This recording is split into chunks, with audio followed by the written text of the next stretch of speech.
News.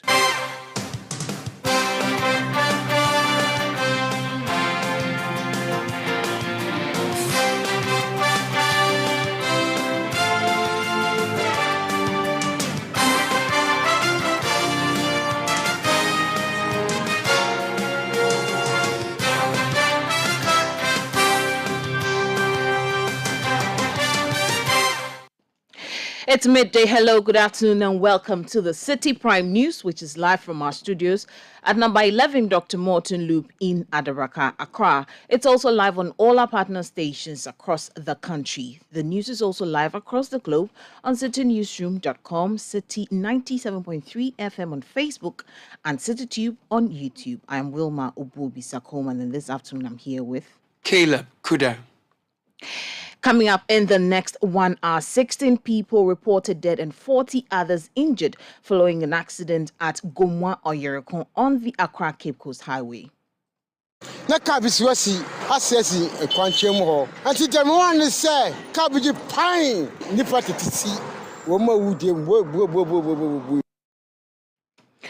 Also coming up, residents of Teshi in Accra hit the streets to protest the deplorable state of road in their community despite assurances by the MCE to commence rehabilitation works soon. If we don't see any work or we don't see them working, yes, we'll hit the streets again every week. So they finish all the roads we listed in the petition. Still ahead, Supreme Court cautions and discharges NDC parliamentary candidate aspirant for Shai Osuduku, Professor Pesa White, after finding him guilty of contempt of court. No. And later, Anglo Gold Ashanti Ghana Obuasi Mine denies reports that the company has closed its exit from an underground mine to some illegal miners who went to mine for gold illegally. No person underground has been confined in any way, and the main exit ramp from the mine remains open. Stay tuned as we bring you all that and more on the Citi Prime News, which is also live on all our affiliate stations across the country. In the Western region, you're listening to us on Premier 100.5 FM in Takoradi and Beach 105.5 FM in Takoradi. In the Bono region, we are live on Greener FM 95.9 in Sunyani. In the Ashanti region, we are on Orange FM 107.9 in Kumasi. In the Volta region, we are on Global 105.1 FM in Ho and Adanu 107.7 FM in Adakluwaya. In the northern region, you are listening to us on Diamond 93.7 FM in Tamale. In the Upper West, we are on West Link 88.1 FM in Laura. In the Upper East, we are on Source 100.1 FM in Boko. And in the Northeast, we are on SCAP 101.3 FM in Nangpanduri. Citi Prime News at 12 midday. Updates you on all the running stories and connects you to the newsmakers. Many thanks for staying with us. We'll settle for the details of our stories now. And on a rather sad note, a Yutong bus and a fuel tanker have collided head-on, resulting in the death of 16 people. The cause of the accident, which occurred at Gomwa Oyerekon in the central region, is not readily known. The rescue team from Ghana National Fire Service was at the scene to help with the situation. The Ghana Ambulance Service and the police service are also present at the scene. Here is an eyewitness narrating the incident to the media.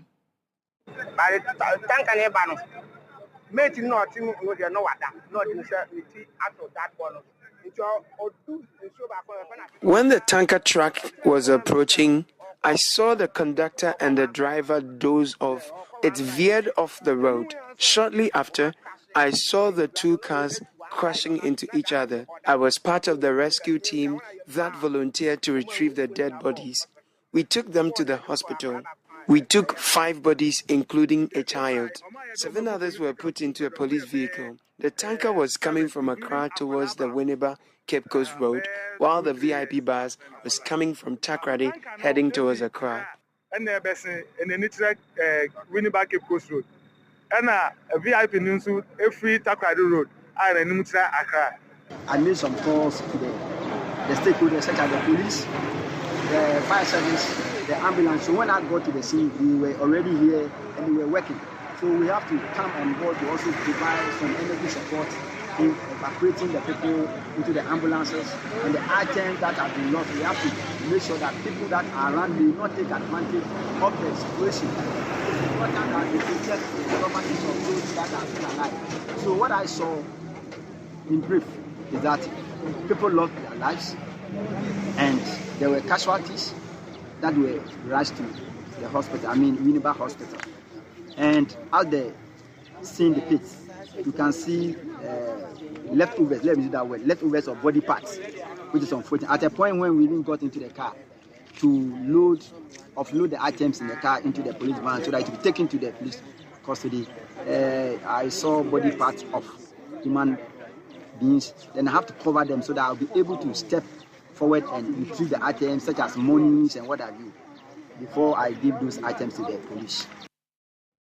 You heard there an eyewitness narrating the car accident at Gomwa Ocherkun, which has claimed 16 lives. Meanwhile, the Municipal Fire Commander for Gomwa Ocherkun, DO2 Kwesi Hughes, spoke to the media after visiting the accident scene.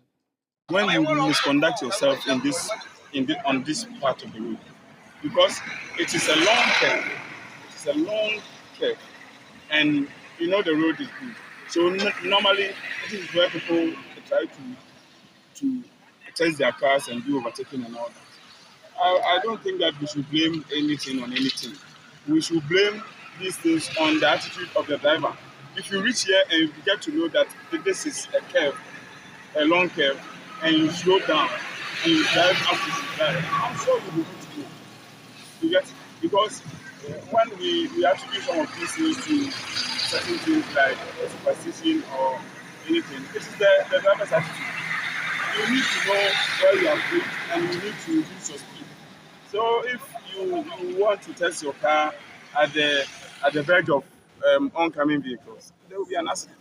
And also, but what amazes me is that most of the passengers, they will be in the car and the driver will be sleeping. They won't say it.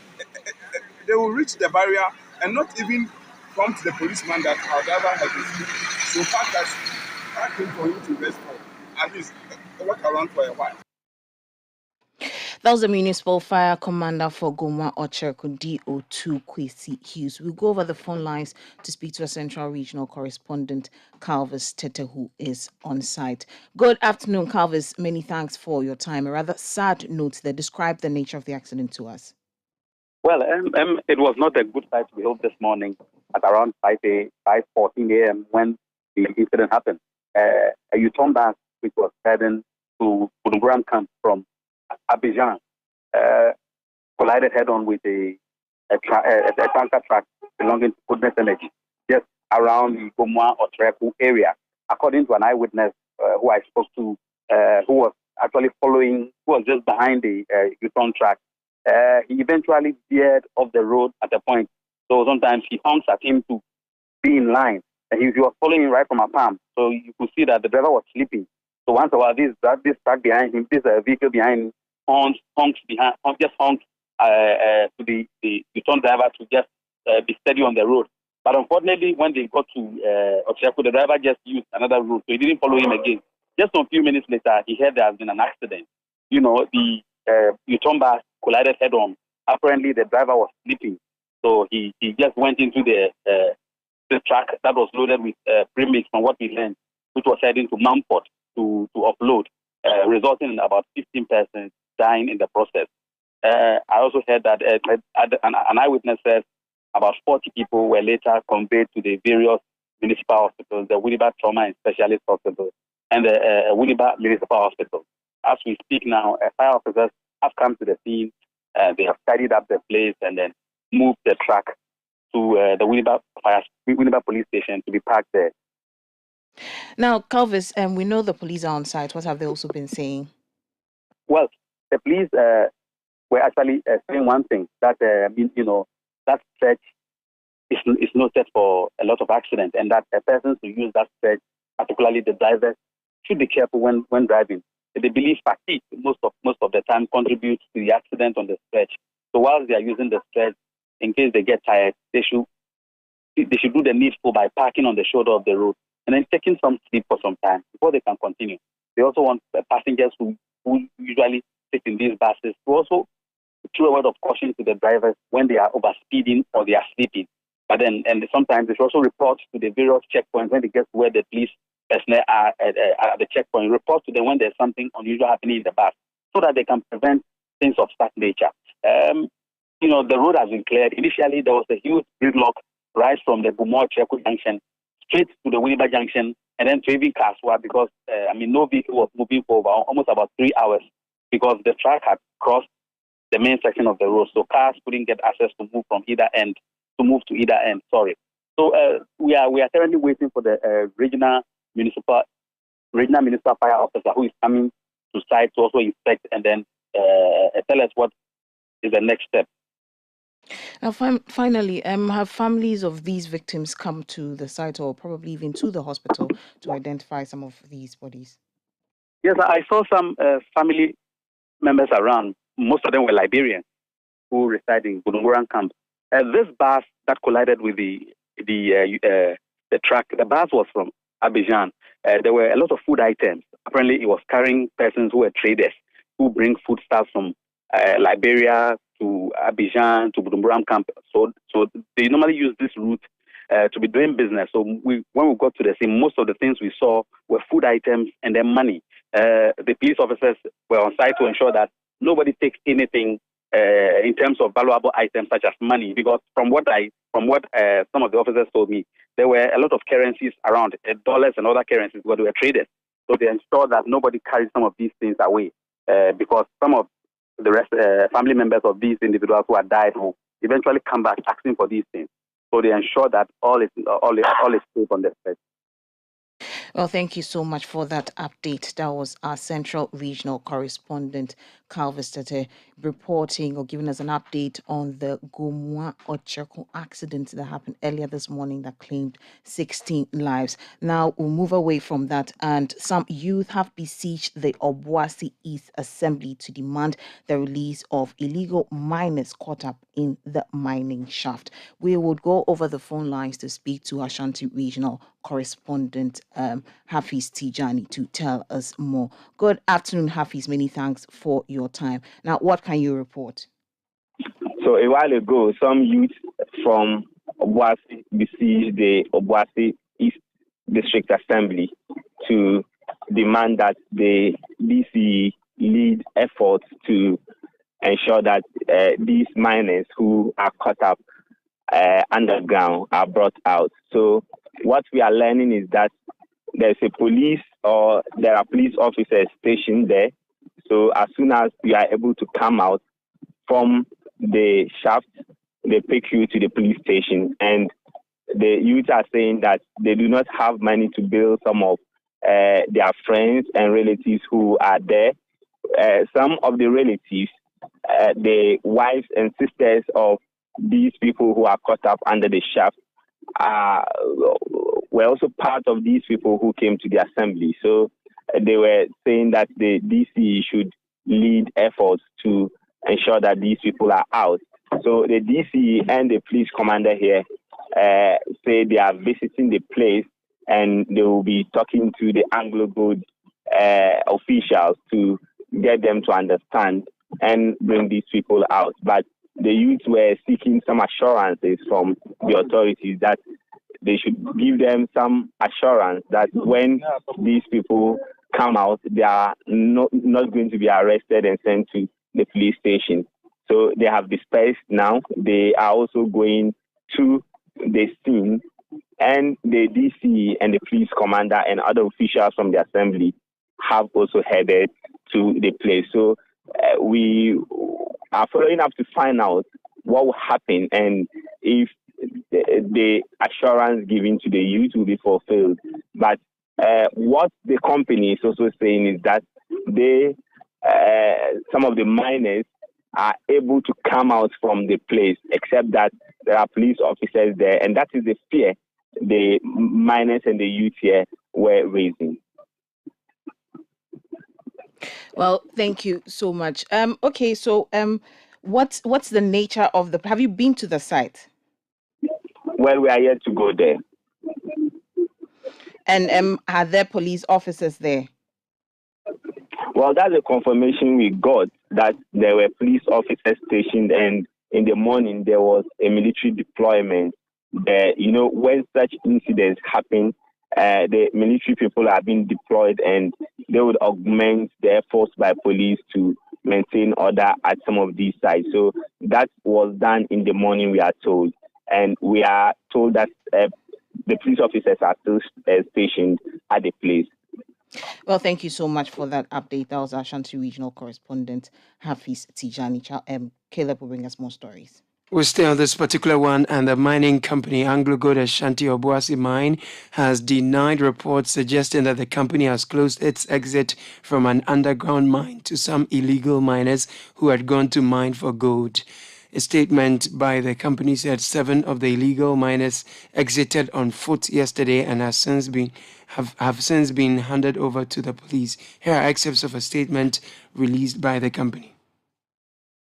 Unauthorized persons underground are able to exit on foot via the exiting ramp through the main access of this mining area. No person underground has been confined in any way, and the main exit ramp from the mine remains open. Obuasi Gold Mines management team has notified the relevant authorities and public security services and is working closely with them. Yesterday, 7 illegal miners exited through this main access point on foot and are in the custody of the Ghana Police Service. Any unauthorized person underground is encouraged to leave the mine at any time by the exit points where public security personnel remain on standby. Intrusion of illegal miners into underground areas remains a significantly dangerous activity, and Anglo Gold Ashanti Ghana is working alongside authorities to ensure that only authorized mine personnel and contractors can access underground work areas. The safety and security of our employees and community members remain our top priority, and Anglo Gold Ashanti Ghana stands ready to provide any assistance required by the authorities in ensuring the safe exit of any unauthorized persons underground. You heard excerpts of a statement by the mining company Anglo Gold Ashanti Obuasi Mine on some illegal miners trapped in one of its mining shafts. Now, thousands of residents of Teshie in Accra hit the streets of the township to protest the poor state of their inner roads. Their focus was on inner roads at Greta Estate, Tribleo, and Teshie Laskala, among others. They say the state of the roads is affecting them. The protesters submitted a petition to the chief priest of Teshie, Numo Bedu Odano Odiapense I. They are expected to submit 2 petitions to the municipal chief executive for Lejokuku, Mordecai Kwashi, and the member of parliament for the constituency, Benjamin Ayuku Nate. Here are the protesters speaking to Citi News.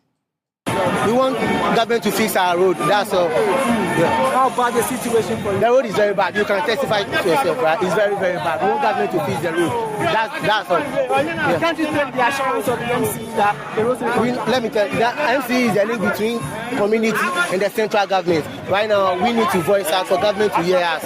Yeah.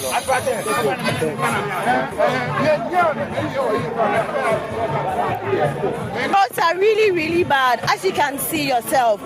The potholes are turned into manholes, and then when the drivers are complaining, the assembly members are complaining, the residents of this town are complaining. We are all complaining. Many petitions has been written to the assembly, the MCE, but there hasn't been any response. That's why we are embarking on this demonstration, so that we'll come together collectively to make our voice known and heard in the government. And we are appealing to the MCE that he should be able to listen to this and take this as a wake-up call to fix our roads for us. Thank you very much. The assurance, don't you think the assurance is something you can hold on? No. It's not something we can hold on. If it's very fertile, we will not be going on this demonstration. So this demonstration is evidence that the assurance they're giving us is not satisfactory. Because when they heard of this demonstration, they brought trucks to the site to start working. But there's nothing, there hasn't been any improvement. Where they started is where they still are. So we are going on this demonstration so that we come together so they can fix our roads for us. Thank you very much.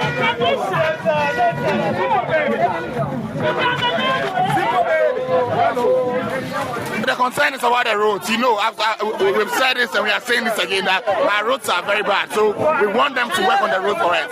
So that's the concern. That's why we are demonstrating this morning. How far are you going with this demonstration? We are going very far. It's in the petition that if we don't see any work or we don't see them working, yes, we'll hit the streets again every week. So they finish all the roads we listed in the petition.